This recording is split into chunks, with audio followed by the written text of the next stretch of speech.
नमस्कार स्टूडेंट, स्वागत है आप सभी का फिर से मेरे हिस्ट्री चैनल हिस्ट्री हब में।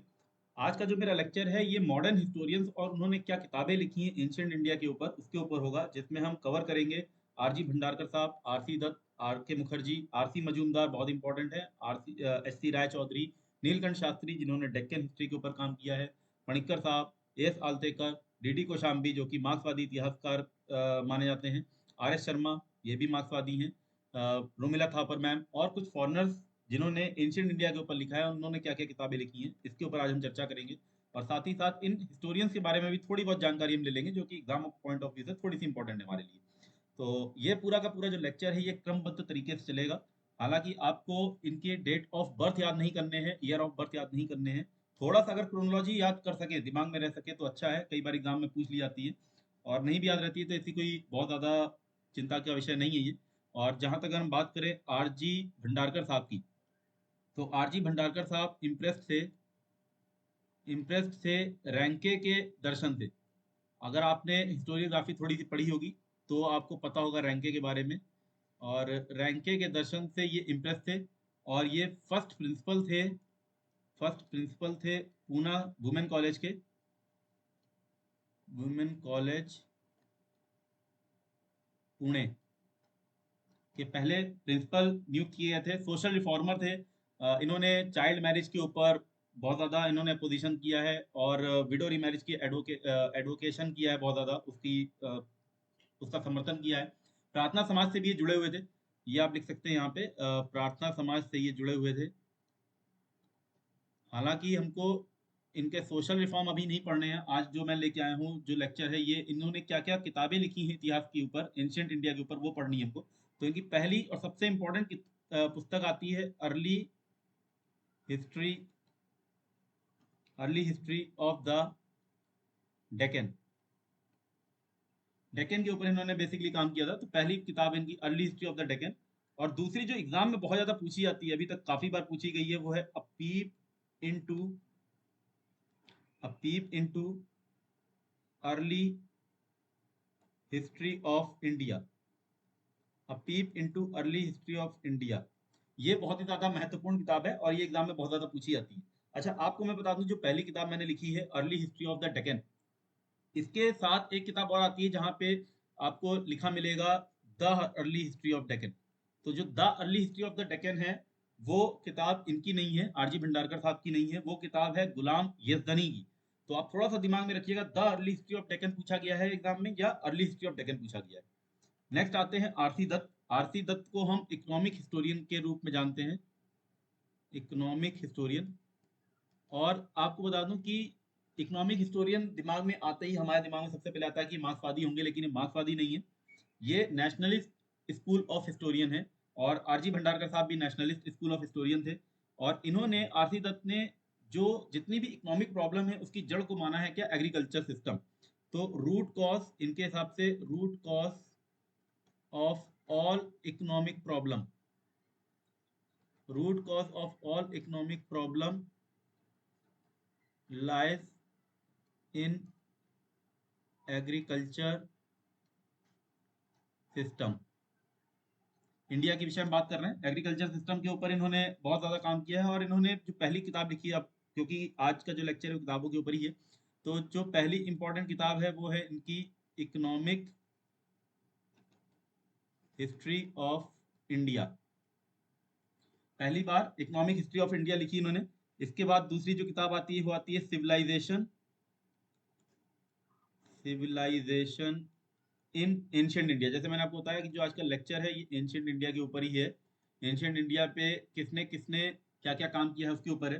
तो सिविलाइजेशन इन एंशिएंट इंडिया है। इसके अलावा इन्होंने महाभारत और रामायण का भी ट्रांसलेशन किया है। बहुत इंपॉर्टेंट नहीं है लेकिन कई बार पूछ लेते हैं एग्जाम में। तो translation of Ramayana and Mahabharata, ये भी आरसी दत्त साहब ने किया है। इसके बाद हमारे नेक्स्ट आते हैं आर के मुखर्जी। तो आर के मुखर्जी जो है ये, आपको बता दूं थोड़ा सा जानकारी से, हालांकि एग्जाम में शायद ना पूछा जाएगा अभी, बट हो सकता है कभी पूछ भी ले। पद्म भूषण मिला था इनको, आर के मुखर्जी को पद्म भूषण मिला था 1957 में। और ये राज्यसभा के मेंबर भी रह चुके हैं, मेंबर ऑफ पार्लियामेंट रह चुके हैं।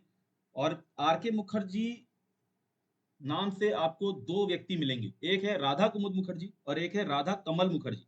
तो जो राधा कमल मुखर्जी हैं ये राधा कुमुद मुखर्जी के ही भाई हैं, और आज जो हम बात कर रहे हैं ये हम कर रहे हैं राधा कुमुद मुखर्जी की, जो कि हिस्टोरियन है। तो राधा कुमुद मुखर्जी ने जो पहली किताब लिखी है, सबसे इंपॉर्टेंट जो पुस्तक आती है इनकी, आती है द फंडामेंटल यूनिटी,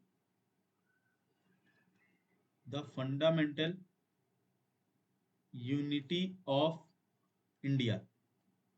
ये इनकी सबसे महत्वपूर्ण किताब है, the fundamental unity of India.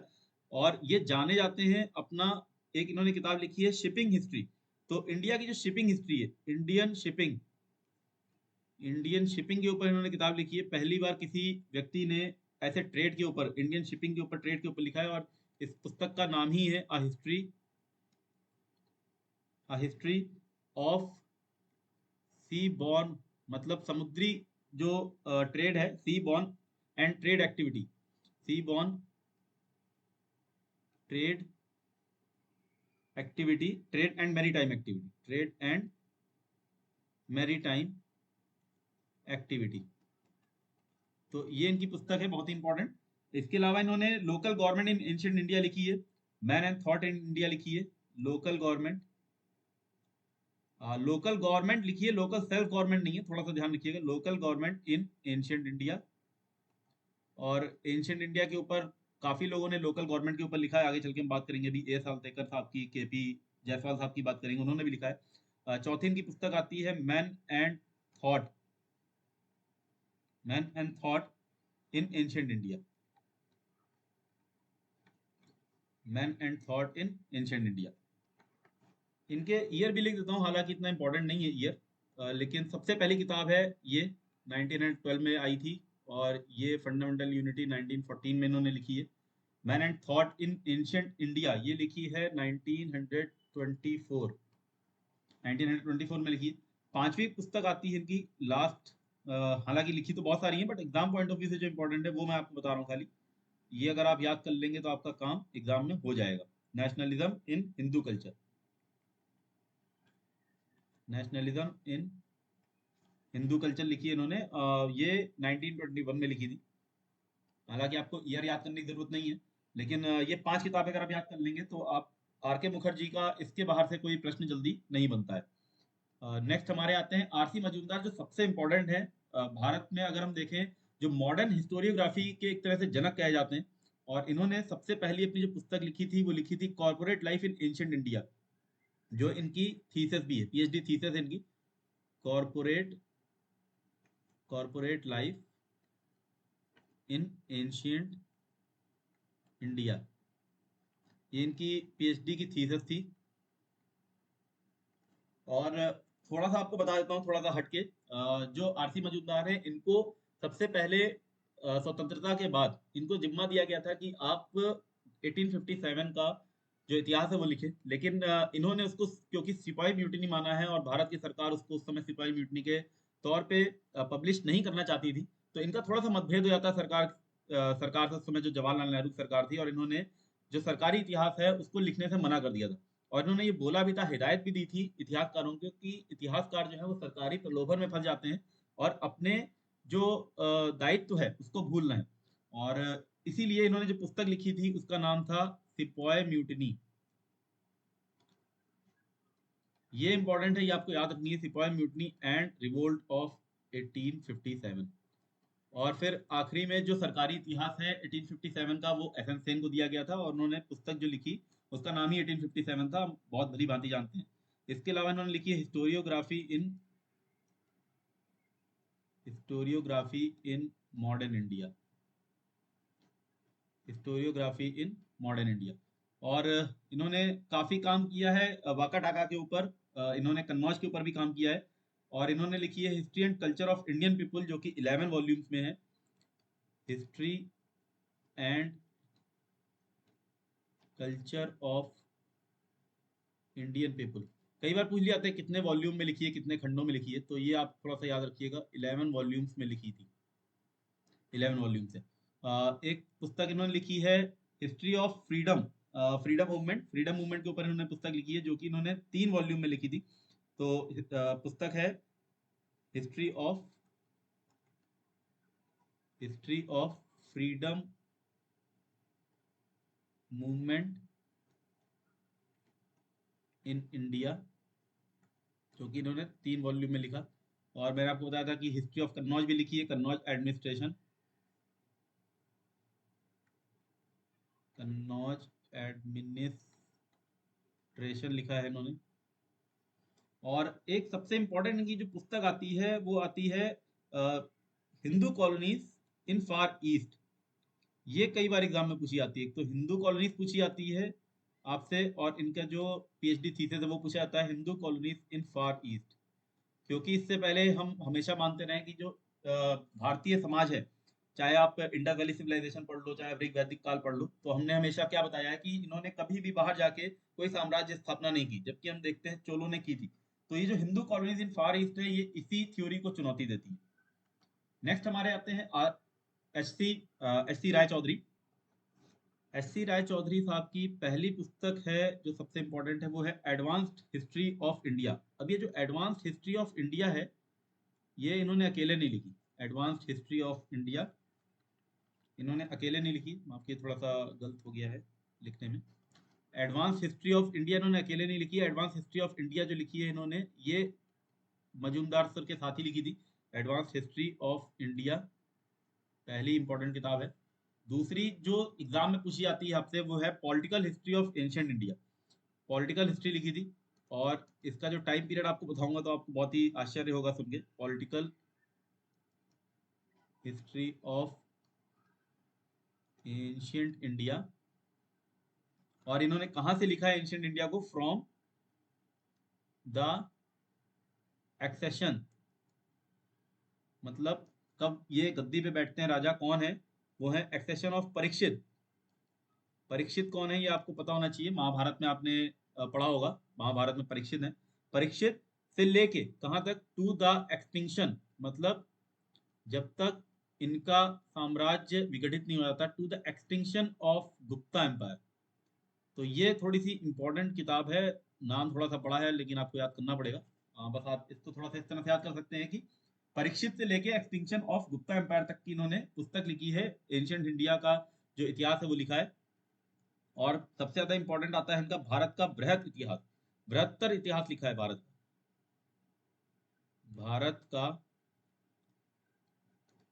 बृहद इतिहास, ये बहुत ज्यादा इंपॉर्टेंट है। बृहद इतिहास लिखा है इन्होंने। और इसके अलावा इन्होंने लिखी है एक पुस्तक, materials for the study of early history of Vaishnava sect. Vaishnava sect के ऊपर लिखी है। तो आप इतना लंबा नाम ना भी याद रहे इसलिए मैं छोटा सा लिख रहा हूँ, वैष्णव सेक्ट। मटेरियल हिस्ट्री लिखी है, material history, material history of Vaishnava sect. तो ये 4 किताबें बहुत ज्यादा इंपॉर्टेंट हैं इनकी।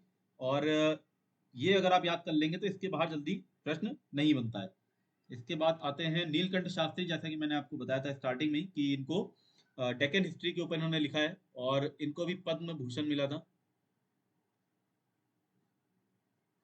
पद्म भूषण से सम्मानित है।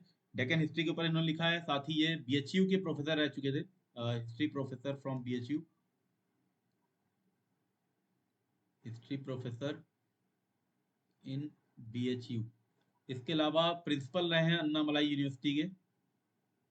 आपकी जगह थोड़ा सा गलत हो गया लिखने में, प्रिंसिपल रहे हैं, प्रिंसिपल अन्नामलाई यूनिवर्सिटी।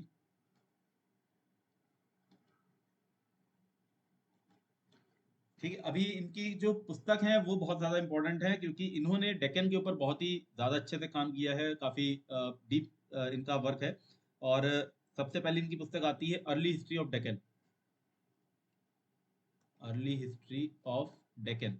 जिसको भी डेक्कन पे शोध करना है वो इनकी किताब जरूर पढ़ता है। इनकी किताब पढ़े बिना डेक्कन पे शोध हो नहीं पाता। इसके अलावा इनकी किताब है हिस्ट्री ऑफ साउथ इंडिया। जैसे कि मैंने आपको बताया कि साउथ इंडिया पे ही बहुत ज़्यादा लिखा है, तो history of south India, Neelkanth Shastri. तीसरी पुस्तक इनकी आती है पांड्यन किंगडम। अगेन डेक्कन का किंगडम है, पांड्यन किंगडम। तो ये इनकी कुछ मेन बुक्स है। और चोला के ऊपर भी लिखा है, तो studies in Cholas administration. Cholas administration के ऊपर लिखा है, और चोलास एडमिनिस्ट्रेशन के ऊपर बहुत सवाल आते हैं, हर बार आते हैं, चाहे यूपीएससी का एग्जाम हो चाहे नेट का एग्जाम हो, तो इस तरह से प्रश्न बन जाते हैं। इसके बाद आते हैं के एम पणिकर। के एम पणिकर जो है, इनको फ्रांस में एम्बेसडर बना के भेजा था भारतीय गवर्नमेंट ने। तो एम्बेसडर इन फ्रांस आप लिख सकते हैं, एम्बेसडर, माफ कीजिए गलत हो रहा है, स्पेलिंग गलत हो गई है, एम्बेसडर इन फ्रांस, फ्रांस में इनका एम्बेसडर बनाया था, और ये एमपी भी रह चुके हैं राज्यसभा से। और इन्होंने जो पुस्तक लिखी है, survey of Indian history, survey of Indian history. Main बात यह है कि ये पहले ऐसे इतिहासकार थे जिन्होंने जियो पॉलिटिकल हिस्ट्री लिखी। तो जियो पॉलिटिकल हिस्ट्री, जियो पॉलिटिकल हिस्ट्री लिखने वाले पहले इतिहासकार थे, इसलिए बहुत ज़्यादा इंपॉर्टेंट हो जाते हैं। जियो पॉलिटिकल हिस्ट्री लिखी है। मालाबार एंड पुर्तगीज लिखा है, मालाबार एंड पुर्तगीज। चौथी इनकी फेमस बुक आती है जो कि एग्जाम में पूछी जाती है, वो है गुलाब सिंह। गुलाब सिंह कौन है? फाउंडर ऑफ कश्मीर, इसके ऊपर उन्होंने किताब लिखी है, गुलाब सिंह। Gulab Singh, founder of Kashmir. ये इनकी कुछ प्रमुख किताबें हैं। अच्छा, के एम पनीकर और के एन पनीकर दो इतिहासकार हैं, कंफ्यूज मत होना। जो के एम पनीकर हैं ये राष्ट्रवादी इतिहासकार हैं, नेशनलिस्ट स्कूल ऑफ हिस्टोरियोग्राफी से ये बिलोंग करते हैं। और जो के एन पनीकर हैं, के एन पनीकर जो हैं वो मार्क्सवादी इतिहासकार हैं। इसके बाद आते हैं एस आलतेकर, ये भी राष्ट्रवादी इतिहासकार हैं। और थोड़ा सा इनकी जानकारी देता हूँ, क्योंकि इनको मैंने पर्सनली पढ़ा है, इनकी कुछ किताबें मैंने पढ़ी है, जैसे state and government in ancient India पढ़ी है मैंने, और position of Hindu women in ancient India पढ़ी है। तो बहुत ही शानदार लिखा है इन्होंने, और बहुत ही स्रोतों के ऊपर लिखा है, आधारित, एकदम प्राइमरी सोर्सेज यूज किए हैं। और ये फर्स्ट चेयरमैन थे, first chairman of numismatic society of India. मुद्रा शास्त्री थे ये, न्यूमिस्मेटिक, इन्होंने कुछ किताबें भी लिखी हैं। न्यूमिस्मेटिक सोसाइटी ऑफ इंडिया के चेयरमैन थे, और कुछ इन्होंने मुद्रा शास्त्र के ऊपर भी किताबें लिखी हैं, न्यूमिस्मेटिक सोसाइटी ऑफ इंडिया। बात करते हैं इनकी किताबों की, तो जैसे मैंने आपको बताया, state and government in ancient India, state and government in ancient India किताब है इनकी। दूसरी है पोजीशन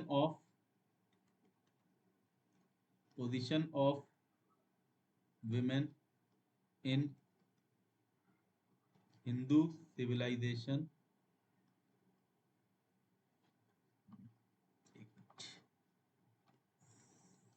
सिविलाइजेशन। तीसरी इनकी किताब आती है education in ancient India, education in ancient India. तो ये इनकी कुछ बहुत ज़्यादा फेमस बुक्स हैं जो कि पूछी जाती हैं एग्जाम में। और जैसा कि मैंने आपको बताया कि ये क्वाइनेज के ऊपर भी इन्होंने लिखा है, न्यूमिस्मेटिक थे, मुद्रा शास्त्री थे, तो इन्होंने लिखा है coinage, coinage of the Gupta empire. और हम पढ़ते भी हैं गुप्त कालीन जो शासक थे उनके जो कॉइन्स थे उनके ऊपर हम बहुत ज़्यादा पढ़ते हैं। इसके अलावा इन्होंने लिखा है वाका टाका के ऊपर, वाका टाका एंड गुप्ता के ऊपर। तो वाका टाका एंड गुप्ता एज। तो ये इनकी कुछ फेमस बुक्स हैं जो कि एग्जाम से पूछी जाती हैं, बहुत ही इंपॉर्टेंट है। और नेक्स्ट आते हैं डीडी कोसाम्बी। अब इनको तो हम भूल ही नहीं सकते, क्योंकि इनको बोला गया है father of Marxist historiography in India. India में मार्क्सवादी इतिहास लेखन के ये पिता कहे जाते हैं, जनक कहे जाते हैं। और इन्होंने, डीडी कोसाम्बी ने जो है, ये एशियन प्रोडक्शन थ्योरी थी जो कार्ल मार्क्स की, उसको खारिज किया था। और इन्होंने जो बुक्स लिखी हैं, 4 बुक्स हैं, चारों बहुत इंपॉर्टेंट है। मैं आपको समय के साथ बताऊंगा एकदम, क्योंकि एग्जाम में बहुत ज्यादा पूछे जाते हैं डीडी कोसाम्बी। पहली बुक है an introduction to the study of Indian history. An introduction to the study of Indian history 1956 में लिखी थी इन्होंने। सेकंड पुस्तक आती है एग्जेस्परेटिंग एसेस, एग्जेस्परेटिंग एसेस, ये इन्होंने 1957 में लिखी है। एक्सरसाइज इन, ये इतनी ज़्यादा महत्वपूर्ण नहीं है, पूछा नहीं जाता एग्जाम में ज़्यादा, बट मैं आपको बता देता हूँ क्योंकि कोई भरोसा नहीं है, अभी एग्जाम में कुछ भी पूछ सकते हैं। हालांकि इनकी जो चारों बुक्स हैं वो इम्पोर्टेंट हैं पढ़ने के लिए, अगर आपको ज्ञान जानना है तो। Dialectic method 1957। थर्ड इनकी जो पुस्तक है ये बहुत ज़्यादा पूछी जाती है और ये आपके लिए बहुत ज़्यादा इंपॉर्टेंट है किसी भी एग्जाम में, मिथ एंड रियलिटी। ये इंपॉर्टेंट पुस्तक है, myth and reality, studies in the formation of Indian culture, studies in the formation of Indian culture, Indian culture, ये लिखी है इन्होंने 1962 में। चौथी पुस्तक जो फिर से इंपॉर्टेंट है, पूछी आती है, the culture and civilization, the culture and civilization of ancient India, the culture and civilization of ancient India in historical outline. हालांकि ये क्लास आज हमारी दर्शन के ऊपर तो नहीं है, बट फिर भी मैं इनके दर्शन के ऊपर थोड़ा सा बताता हूँ आपको, क्योंकि इन्होंने जो आर्य थ्योरी है उसके ऊपर भी इन्होंने लिखा है और इन्होंने बोला है कि आर्य जो थे वो बाहर से आए थे और आर्यंस ने ही हड़प्पन कल्चर को खत्म कर दिया, तो ऐसा इनका मानना था। हालांकि आज दर्शन के ऊपर क्लास नहीं है, इनके दर्शन के ऊपर किसी दिन बात करेंगे तो बहुत लंबी क्लास जाएगी, क्योंकि इनका दर्शन भी पूछा जाता है एग्जाम्स में। इसके बाद नेक्स्ट आते हैं आर एस शर्मा, ये भी मार्क्सवादी थे और ये फाउंडिंग चेयरमैन थे आईसीएचआर के। आईसीएचआर अगर आपको पता हो, आप हिस्ट्री स्टूडेंट हैं, ये एक काउंसिल है हिस्टोरिकल रिसर्च की, Indian council of historical research, इसके ये फाउंडिंग चेयरमैन थे। फाउंडिंग चेयरमैन मतलब जिस समय ये इसकी स्थापना हुई थी इस संस्था की, तो ये पहले चेयरमैन थे आर एस शर्मा, और इन्होंने फ्यूडलिज्म के ऊपर बहुत ज़्यादा काम किया है। इनकी एक पुस्तक भी है इंडियन फ्यूडलिज्म। तो बात कर लेते हैं इनकी किताबों की, जो कि जो एग्जाम में पूछी जाती है, मैं आपको केवल वही बताऊंगा। हालांकि इन्होंने 113 111 कुछ किताबें लिखी है और इंडोलॉजिस्ट थे, भाषाविद थे। बरौनी में इनका जन्म हुआ था। तो इनकी जो सबसे ज्यादा पूछी वाली किताब है वो है शूद्रास इन एंशियंट इंडिया, और ये इनकी पीएचडी की थीसिस भी थी। शूद्रास इन एंशियंट इंडिया, ये आप लिख सकते हैं, इनकी पीएचडी थीसिस थी। सेकंड इनकी पुस्तक आती है इंडियन फ्यूडलिज्म, जैसा कि मैंने आपको बताया। और मजे की बात यह है कि इनकी जो पीएचडी थीसिस थी उसमें एल बाशम, अभी नाम हम आगे जिसका जिक्र करेंगे, एल बाशम, ये इनके एडवाइजर थे। एल बाशम एडवाइजर थे इनकी पीएचडी थीसिस में। थर्ड इनकी पुस्तक आती है जो कि इंपॉर्टेंट हमारे लिए, वो है urban decay in India. Urban decay मतलब शहरों का जो डिके हुआ है उसके ऊपर लिखा है, अर्बन डिके इन इंडिया। इसके अलावा एक किताब आती है इनकी, इंडिया एंशियंट पास्ट, जो कि हम पढ़ते हैं, कोर्सेज में भी पढ़ते हैं, एमए के कोर्सेज में भी रहते हैं जो लोग नेट की तैयारी कर रहे हैं या फिर यूपीएससी कर रहे हैं। इंडिया एंशियंट पास्ट, ये इनकी किताब है। और है एक material culture and social formation in ancient India. Material culture, material culture and social formation. Material culture, जैसे मैंने आपको बताया ना कि ये मार्क्सवादी इतिहासकार है, तो मार्क्सवादी इतिहासकार जितने भी होंगे वो मटेरियल के ऊपर लिखेंगे, भौतिकवादी होते हैं। Social formation in ancient India. तो ये इनकी कुछ 5 किताबें हैं और ये आप याद कर लीजिए, क्योंकि R S Sharma, Romila Thapar, DD Kosambi, सबसे क्वेश्चन जरूर आता है। अब जैसे रोमिला थापर है हमारी आज की मॉडर्न इतिहासकार में आखिरी इतिहासकार है जिसके ऊपर हम चर्चा करेंगे। बाकी इसके बाद हम फॉरनर जितने भी हिस्टोरियंस हैं जिन्होंने एंशियंट इंडिया के ऊपर लिखा है उनके बारे में बताएंगे। तो रोमिला थापर मैम जो है ये जेएनयू में प्रोफेसर रह चुकी हैं हिस्ट्री की, और इनकी सबसे प्रमुख या सबसे इंपॉर्टेंट किताब जो मैं बताऊं आपको वो है Ashoka and decline of Maurya. इन्होंने इसमें चर्चा की है कि मौर्य जो थे उनका पतन क्यों हुआ, और इन्होंने जो रीजन बताया है वो बताया है कि इनका जो एडमिनिस्ट्रेशन था वो हाईली सेंट्रलाइज था, मतलब बहुत ही ज्यादा केंद्रीकरण हो गया था उनके एडमिनिस्ट्रेशन में। तो हाईली हाईली सेंट्रलाइज्ड एडमिनिस्ट्रेशन, इसको इन्होंने दोषी पाया है मौर्यंस के पतन में। इसके अलावा इनकी जो दूसरी बुक आती है वो आती है फ्रॉम लीनियज टू स्टेट, मतलब किस तरह से वंश से एक राष्ट्र का फॉर्मेशन होता है, from lineage to state. Third इनकी पुस्तक है interpreting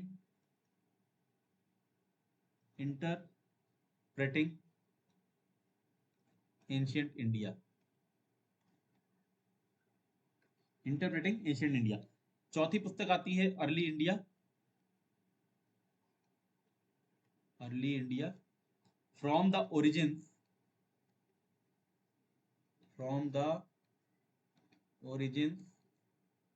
to 1300 AD.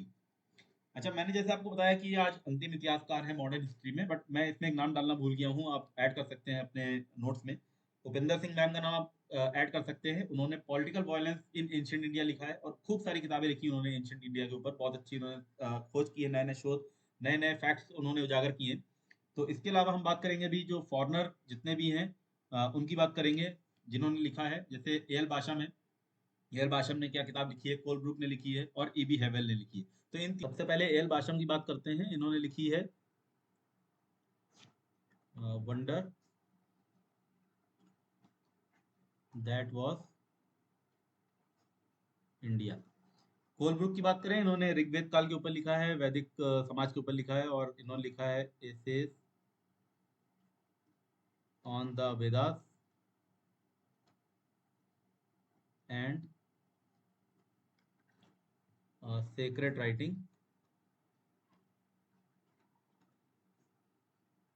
Writings of Hindus. E B Havell की बात करें, इन्होंने लिखा है अर्ली रूल ऑफ आर्यन। तो ये आज का लेक्चर था, उम्मीद करता हूँ आपको पसंद आया होगा। आप बाकी अपने कमेंट सेक्शन में अपने सुझाव और जो भी आपकी क्वेरीज हैं वो दे सकते हैं। तो मिलता हूँ मैं आपसे अपने अगले लेक्चर में, तब तक के लिए धन्यवाद।